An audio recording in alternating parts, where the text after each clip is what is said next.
Leo tunakwenda katika somo la pekee sana lenye kichwa kinachosema vipimo vya Mungu kwa wanandoa. Hebu inamisha uso wako tuombe kidogo. Baba wa mbinguni, muumbaji wa mbingu na nchi, ninakushukuru sana tena kwa wakati huu. Tunatamani kuzungumza habari ya ndoa zetu, ambayo ni taasisi muhimu sana ulioianzisha wewe. Tupatie utulivu wa kuelewa kwa undani, katika jina la Yesu Kristo, amen. Mbarikiwe sana mnaotufuatia kutoka katika vituo mbalimbali, kule Rushamba kwa Yusufu Rure, kule Ihanda kwa Musa. Mungu abariki sana. Na leo mada hii, wanandoa, kama mko ambao mmekaa pea, mme na mke, itakuwa imependeza vizuri zaidi. Lakini kama mwenzi wako yuko mbali, mwambie akae karibu na runinga yake, maana somo la leo linahusu wanandoa sana. Mungu ana vipimo vyake kwa wanandoa. Natamani tusome fungu hili, kitabu kile cha Mwanzo sura ya 2 na ule mstari wa 18. Biblia inasema, Bwana Mungu akasema, si vema mtu huyo awe peke yake, nitamfanyia msaidizi wa kufanana naye. Bwana Mungu akasema, si vema huyo mtu awe peke yake, nitamfanyia msaidizi wa kufanana naye. Mungu alipokuwa amekwisha kuumba kila kitu duniani, wanyama wameumbwa, mimea imeumbwa. Pastor Butoke alitufundisha vizuri namna Mungu alivyoumba kwa ustadi kabisa. Alipokuwa amekwisha kuumba, siku ya 6 akaumba mwanadamu. Nikukumbushe kitu cha pekee mahali hapa. Kitabu cha Mwanzo sura ya 1 na ya 2, Mungu alipokuwa akikamilisha uumbaji, alikuwa akimalizia kwa kusema ni vema. Tazama kila alichokifanya ni chema, ni chema, ni chema. Lakini mambo yanabadilika anapofika katika ile sura ya 2, anapomuumba mwanadamu, anasema si vema. Hebu tutamke si vema. Anapomuumba Adamu, anasema si vema huyu mtu awe peke yake. Si vema kabisa.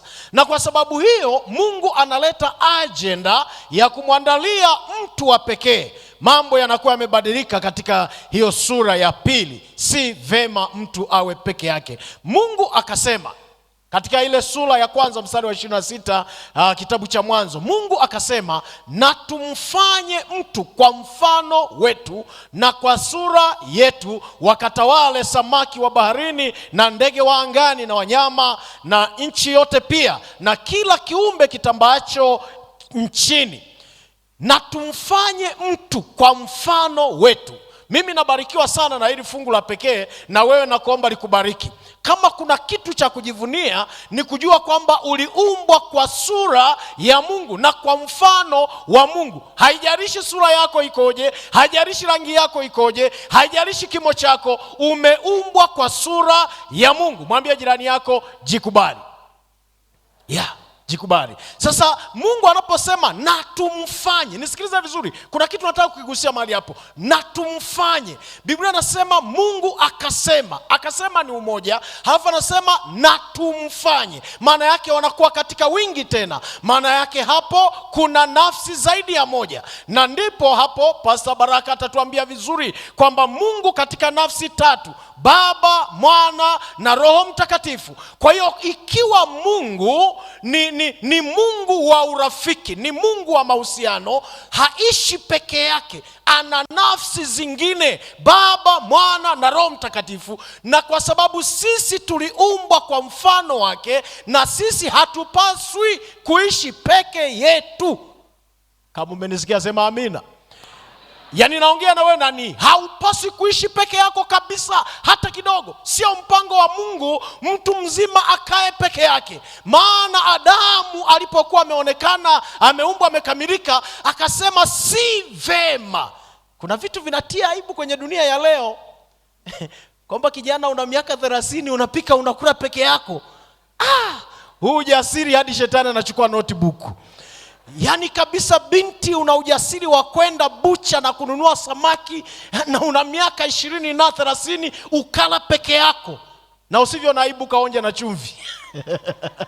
Si vema. Hili neno liwakerekete vijana ambao wamejifanya watawa, wameridhika kuishi peke yao. Mungu anasema si vema, haipendezi.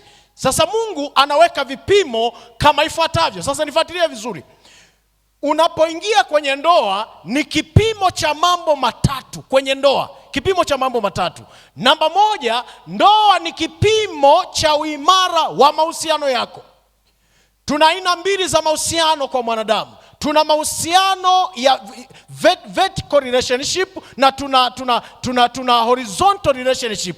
Vertical ni mahusiano kati ya Mungu na mwanadamu, lakini horizontal ni mahusiano kati ya mtu na mtu mwenzake. Sasa mahusiano kati ya Mungu na mwanadamu hayakumtosha Adamu. Nisikia vizuri, hayakumtosha Adamu. Maana Adamu tayari alikuwa na mahusiano yeye na Mungu wake. Akaamua amtengenezee mahusiano ya horizontal, yeye na watu.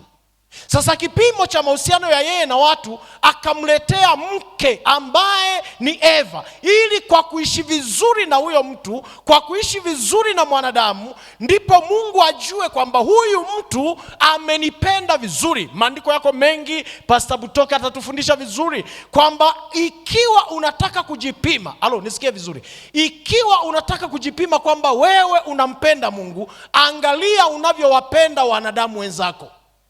Hawezi kusema kwamba mimi nampenda Mungu, ninafunga mara ngapi, mimi ni Mkristo, mimi ni mtu wa imani, halafu wanadamu wenzako hauwapendi. Na sio wanadamu tu, wale mlioko kwenye ndoa. Kipimo cha kwanza kwamba wewe unampenda Mungu ni vile unavyompenda mwenzi wako wa maisha. Walionisikia waseme amina. Na hapa ngoja niwape challenge. Kuna watu wanadhani wanampenda Mungu kuliko mke wake.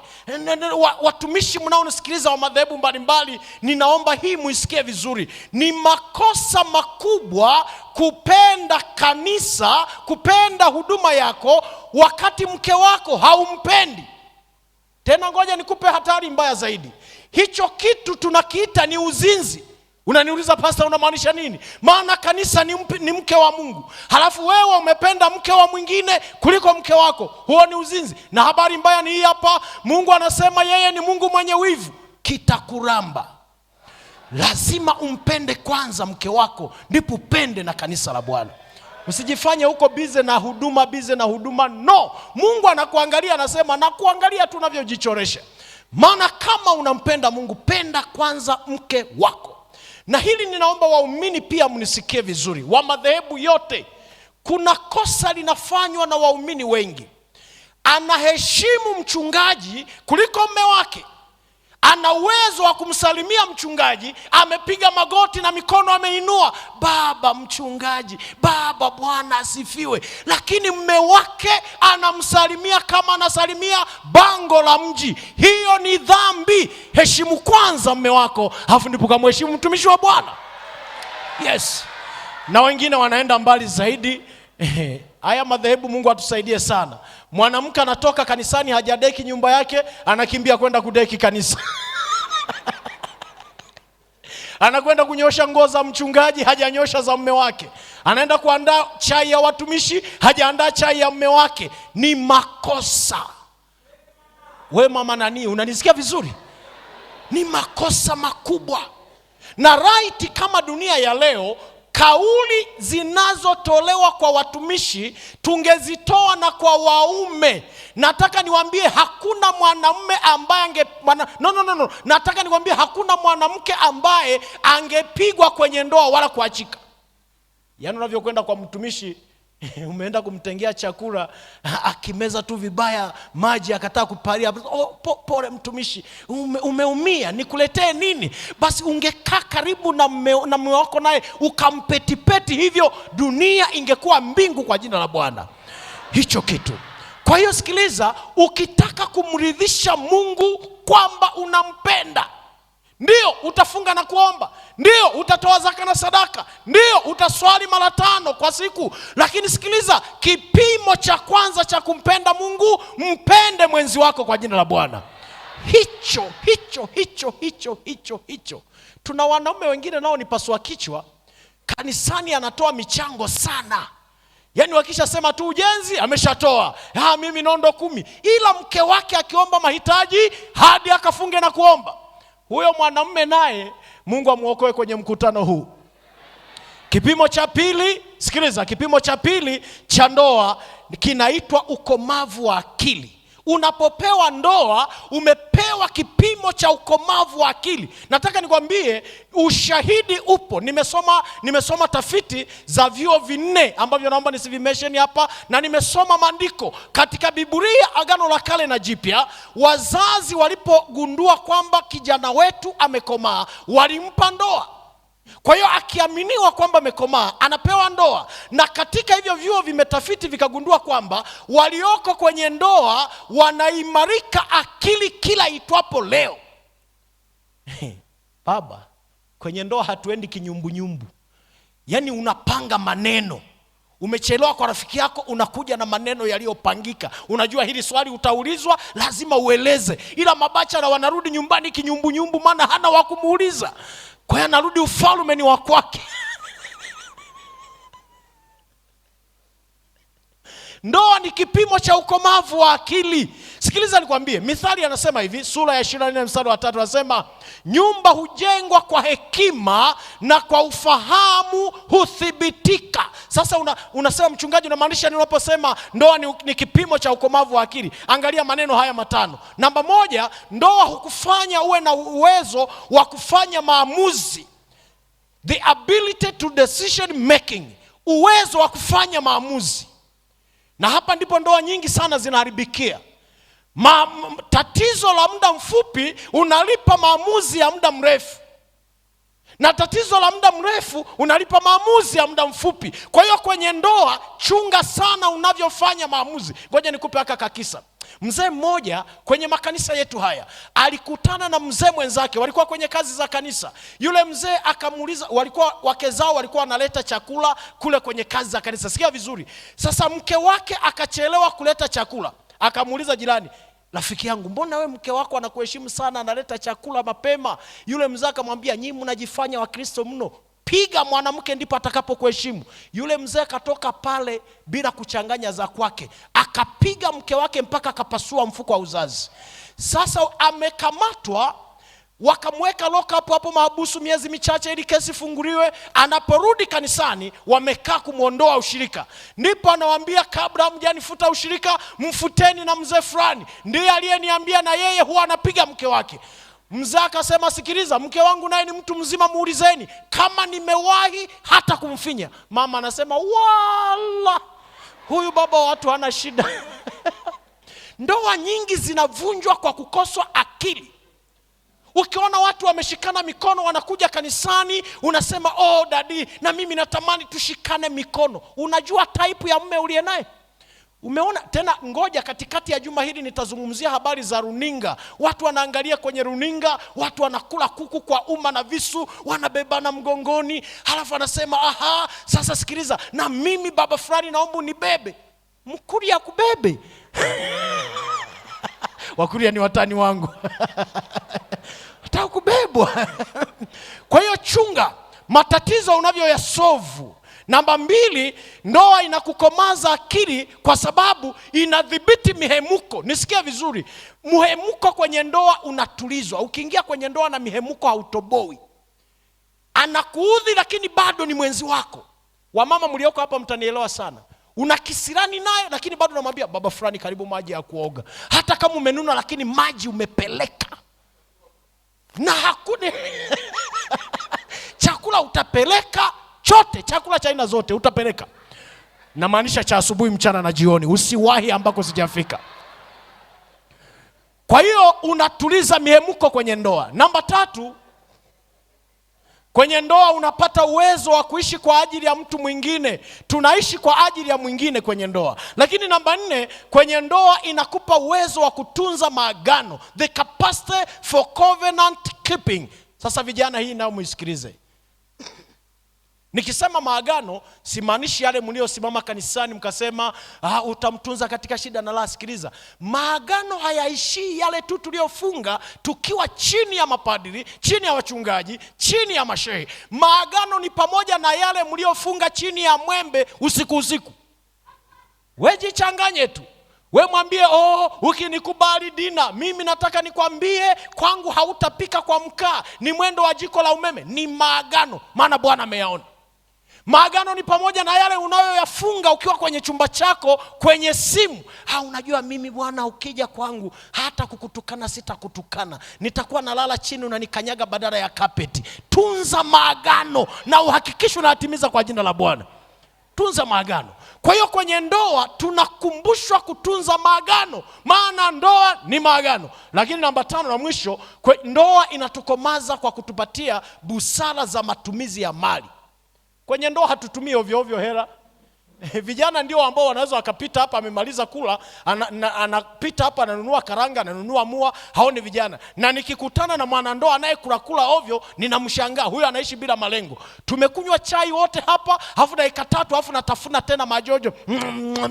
Wewe uliolewa au ulioa kabla muda haujafika. Tulio kwenye ndoa tuna balance. Hata shilingi 50 tunaithamini. Mbonyeze jirani yako, mwambie pastor endelee au aishie mahali hapo. Bwana kubariki. Kwa hiyo tunapewa busara ya kutunza pesa. Tunaogopa kutumia pesa, maana tutaulizwa maswali. Mwisho, kipimo cha mwisho cha ndoa ni uaminifu. Sikia habari hii. Katika kile kitabu cha Malaki sura ya 2 mstari wa 14 anasema, lakini ninyi mwasema ni kwa sababu gani? Ni kwa sababu Bwana amekuwa shahidi kati ya wewe na mke wa ujana wako, uliyemtenda mambo ya hiana, ingawa yeye ni mwenzako na mke wa agano lako. Bwana anatazama uaminifu wako. Wewe una katoto kule nje ambako mke wako hajui, unatuma mahitaji kimya kimya bila yeye kujua. Bwana anayaona hayo yote. Wewe si unamwambia nimeenda semina Dar es Salaam, kumbe uko hapa tu hoteli moja na umeweka mtu. Bwana anakuangalia. Uaminifu. Nataka niwaambie wapendwa, ndoa bila uaminifu hauwezi kutoboa. Na halafu ngoja nikwambie, kinachonishangaza ni hiki hapa. Kama kuna kombora limepigwa, ni kombora lililopigwa kwenye ndoa. Tuna wanaume wazuri sana kule maofisini, akifika anafanya kazi vizuri, wafanyakazi walio chini yake wanamheshimu na anaonekana ni mfanyakazi bora, lakini kandoa kamemshinda. Huyo mtu hana la kusema mbele ya wanaume. Kwa sababu kipimo cha kwanza, wewe ni jasiri, wewe ni mtu mwenye akili ya hali ya juu. Hatutaangalia namna ulivyofaulu, tutaangalia jinsi unavyotunza ndoa yako. Hatutaangalia ofisi yako inavyokuona mfanyakazi bora kila mwaka. No, sikiliza nikwambie, sina ujasiri wa kuzungumza habari ya maendeleo ya kampuni, maendeleo ya ofisi, wakati familia yangu haijakaa vizuri. Ukiona mtu wa namna hiyo anafanya sanaa. Na ndio maana hata Biblia inaeleza, inasema mtu asiyeweza kuendesha familia yake anawezaje kuwaongoza watu? Ndoa. Wanandoa nipungieni mkono mlioko mahali hapa. Sasa sikiliza, ndoa itatutoa jasho, lakini itatuliza tumo. Na ngoja niwape dawa wanaume, hii muichukue. Kwenye ndoa leo, wale mnaojifanya mabouncer, katika wiki jao nitawaambia, acha kupiga mke kwenye ndoa, utalala gerezani bure. Umekorofishwa, nenda kule bafuni, kalie kabisa serious. Ukimaliza nawa uso, halafu rudi nyumbani. Tena tegeshea watoto wameenda shule, nenda kalie kabisa kwa nguvu zote. Wachumba mnaokwenda kuingia kwenye ndoa, usioane na mtu ambaye sio mwaminifu kwa Mungu ukadhani atakuwa mwaminifu kwako. Hakatoi zaka na sadaka, unategemea katakupa matumizi. Niite mbwa akikuletea matumizi. Simameni tuombe. Hakuna asiyetoa zaka atakayetoa matumizi. Mfanye mwenzi wako au mwaminifu kwa Bwana, atakuwa mwaminifu kwako kwa jina la Bwana. Mungu wetu tusaidie tunapokwenda kuangalia vipimo hivi, kuvitendea kazi kwa jina la Yesu Kristo. Amen.